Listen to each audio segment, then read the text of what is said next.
ఇంత మధ్యలోనే ఈ సమయంలోనే సెంట్రల్ వాటర్ కమిషన్ తమ్మిడిహట్టి దగ్గర నీళ్లు లేవు అని 2 లేఖలు రాసింది.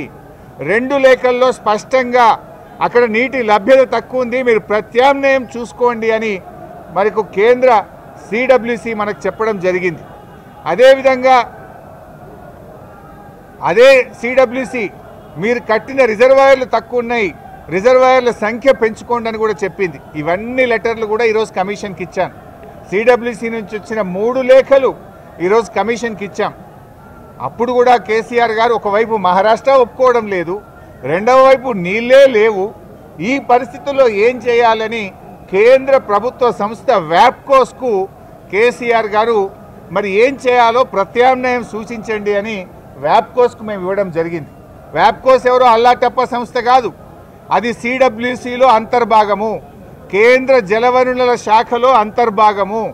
ఆ వ్యాప్కోస్కి ఇస్తే వ్యాప్కోస్ లైడార్ సర్వే చేసి డీటెయిల్డ్గా ఎగ్జామిన్ చేసి మాకు మేడిగడ్డ దగ్గర నీటి లభ్యత ఉంటుంది, అక్కడ ప్రాజెక్టు కట్టుకోండి అని వ్యాప్కోస్ అనే సంస్థ చెప్పింది.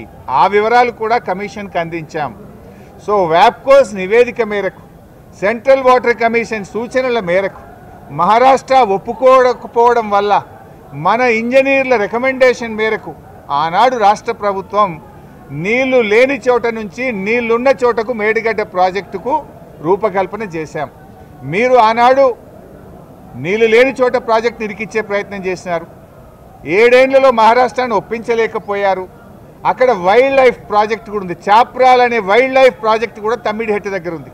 వైల్డ్ లైఫ్ ప్రాజెక్టుకి అనుమతి రావాలంటే 10 ఏళ్ళు అవుతుంది. మరి పోరాటాల నుంచి నీళ్ల కోసం ఉద్యమించిన తెలంగాణ ప్రభుత్వం నీళ్ల కోసం మేము వ్యాప్కోస్ యొక్క ఆలోచన మేరకు, సూచనల మేరకు నీళ్లు లేని చోట మీరు ప్రాజెక్టు ప్రతిపాదిస్తే నీళ్లు ఉన్న చోటికి మార్చడం జరిగింది.